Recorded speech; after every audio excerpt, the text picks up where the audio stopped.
Vamos que vamos para mais uma aula de ciência aqui com o tio Renê.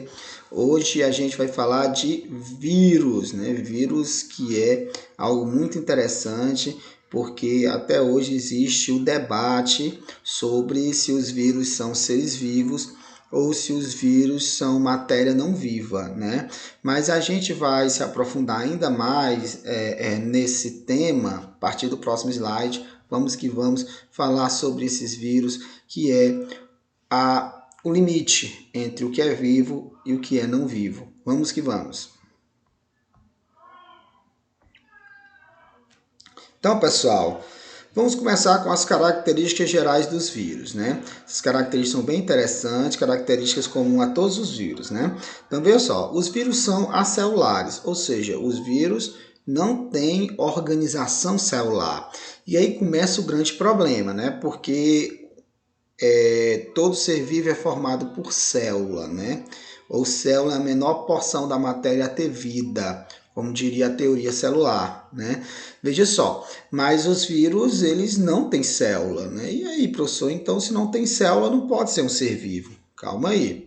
Os vírus também são sem metabolismo, porque perceba que metabolismo é um conjunto de reações químicas que acontecem no interior de uma célula. Então, você tem célula e, consequentemente, tem metabolismo. Se você não tem célula, uma das consequências disso é você não ter metabolismo próprio. Então, outra coisa que leva a gente a acreditar que os vírus é matéria não viva. Mas perceba que os vírus têm material genético.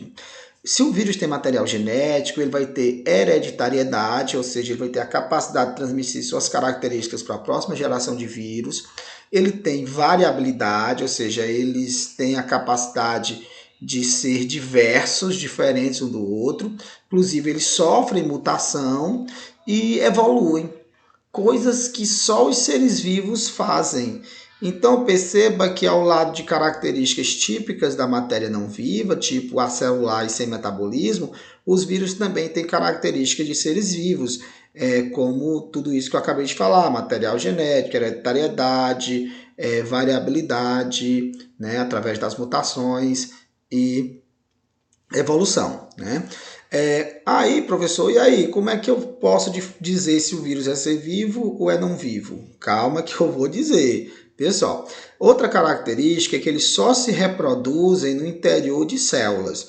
Então, os vírus, eles têm que obrigatoriamente, eles têm que invadir células para utilizar o maquinário metabólico daquela célula para poder fazer cópias de si.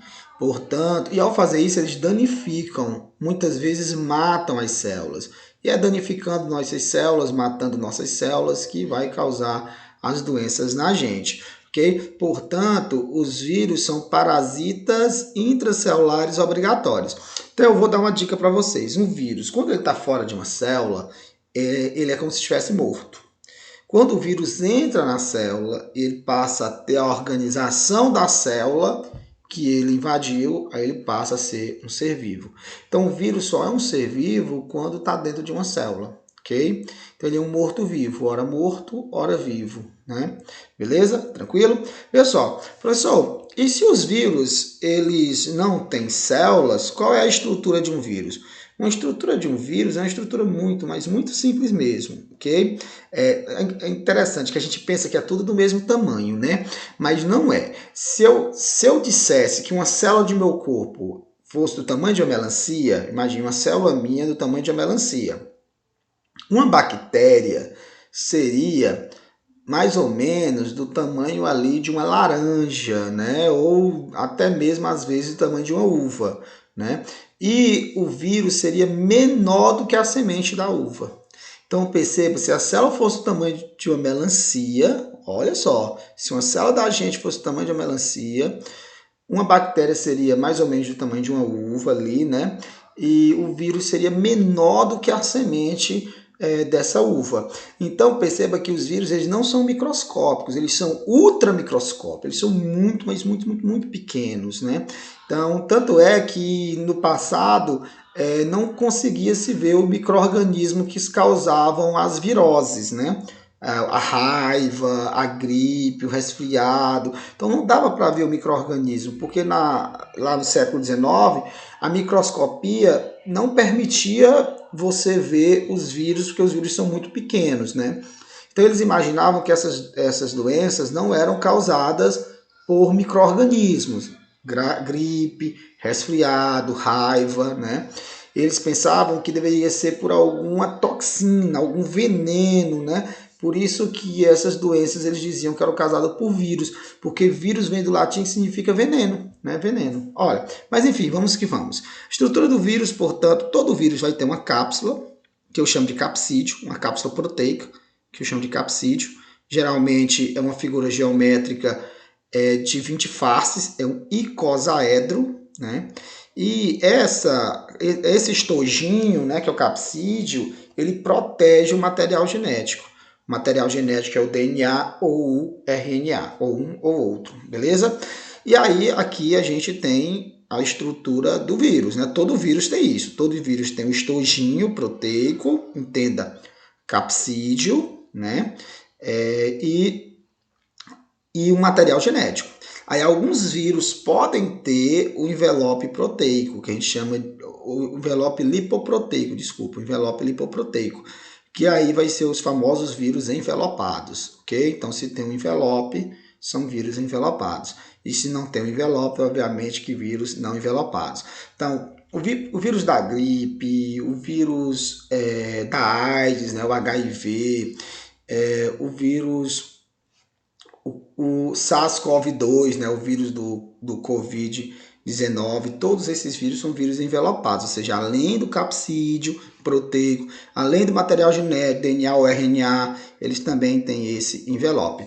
Aí, logicamente, que a maioria dos vírus tem sim o formato do seu capsídio, do seu estojinho que protege o DNA ou o RNA, né, o material genético, com formato icosaédrico, né? Ou seja, uma figura geométrica espacial de 20 faces, né? Mas alguns têm formatos peculiares, como vírus cujo capsídio, né, é um cilindro, ou outros que o capsídio tem a estrutura icosaédrica, protegendo o material genético, mas vai ter uma cauda, né, com fímbrias, né? Então a gente tem essas variações. Vamos para o próximo slide, se me empolgue, o tempo é curto, vamos que vamos.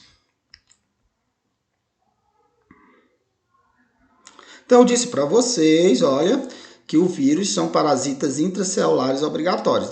Eles obrigatoriamente têm que invadir células para utilizar o metabolismo daquela célula para poder fazer cópias de si mesmo.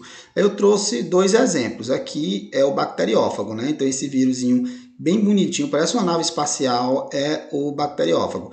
Bacteriófago, entenda, vírus que ataca bactérias, ok? Então o bacteriófago chega, ó, se encaixa na superfície, joga seu material genético para dentro. Seu material genético replica, duplica, faz cópias de si.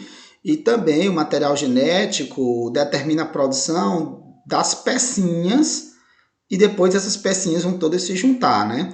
O material genético e essas outras pecinhas vão todas se juntar para formar vários novos bacteriófagos. Aí esses vários bacteriófagos vão abandonar a bactéria, causando a morte dessa bactéria. Inclusive, a gente chama isso de ciclo lítico, né? Veja só, então, perceba que eu tinha no começo apenas um bacteriófago, chegando aqui, ó, né? Tem apenas um bacteriófago, e no final eu vou ter vários bacteriófagos, porque ele se replicou dentro da célula hospedeira. Aqui também tem outra situação, né? Ó, que um vírus atacando uma célula aí que tem núcleo, né? Uma célula eucariótica, porque não dá para ver o núcleo. Ó, veja só. Então, a lógica é a mesma. O vírus entra, né? Libera seu material genético no citoplasma da célula, duplica o seu material genético, faz cópias de seu DNA ou de seu RNA, né? E também produz as pecinhas que vão se juntar para formar o capsídio. Aí os novos materiais genéticos entram dentro dos novos capsídeos, formando novos vírus. E essas dezenas de novos vírus vão sair da célula hospedeira para invadir outras células igual a essa, né? Aí quando sai, ela leva um pedaço da membrana da célula hospedeira para formar justamente o envelope. Então o envelope é um pedaço da membrana da célula hospedeira, beleza? Tranquilo? Vamos que vamos, o professor vai entrar em mais detalhe com vocês, se vê necessário, porque a aula é muito curta e muita informação. E para a gente encerrar com esse slide, eu quero falar para vocês sobre uma breve história da vacinação, algo muito interessante, vou tentar ser o mais sucinto possível. A vacina, ela foi criada por um cientista chamado de Edward Jenner em 1796, portanto, no finalzinho do século XVIII. E essa história é bem interessante. Esse quadro aqui reflete essa história. O que acontece? O Edward Jenner, ele percebeu que todo mundo pegava varíola, né? Varíola é uma virose e varíola é a doença que mais matou em todo o planeta Terra. Que mais matou seres humanos em toda a história dos seres humanos, ok? Então, ele percebeu que todo mundo pegava varíola. Só quem não pegava varíola eram as mulheres que ordenhavam vacas. Na verdade, as mulheres que ordenhavam vacas, elas pegavam varíola bovina, e que não matava, né? Mas deixava essas mulheres imunes à varíola humana, né? Então, o cientista fez o seguinte, esse médico foi lá numa mulher que tinha varíola bovina, pegou um pouco do pus da ferida da varíola bovina e injetou numa criança. Essa criança, né, criança aí de 8 anos de idade, né, pegou a varíola bovina. Ele imaginou, não, ele vai pegar a varíola bovina, assim como as mulheres que ordenham vaca também pegaram, e assim como as mulheres que ordenham vacas, ele também vai ficar imunizado, né? E aí, depois de algumas semanas, ele foi lá, pus na ferida de uma pessoa que tinha uma pessoa com varíola humana, injetou na criança. Duas coisas poderiam acontecer. Ele está certo e a criança está imunizada, que nem as mulheres que ordenham vacas, ou ele está bastante errado, a criança pegar a varíola humana e morrer. Graças a Deus que ele estava certo. Então a criança, por ter pegado varíola bovina, que a gente chama de vacina, ele ficou imune à varíola humana. Um é letal, não é letal e outro é letal. E aí criou-se a primeira vacina, tanto é que o nome vacina vem do latim, que significa vaca, né? Veja só, então só para a gente ilustrar, a vacina avançou bastante, lógico que esse nome vacina não foi o Edward Jenner que criou, foi criado em 1870 por um cientista chamado Louis Pasteur, né? Louis Pasteur que sofisticou a vacinação, criou a vacina antirrábica. E só por curiosidade, hoje nós temos vacinas para muitas doenças, né?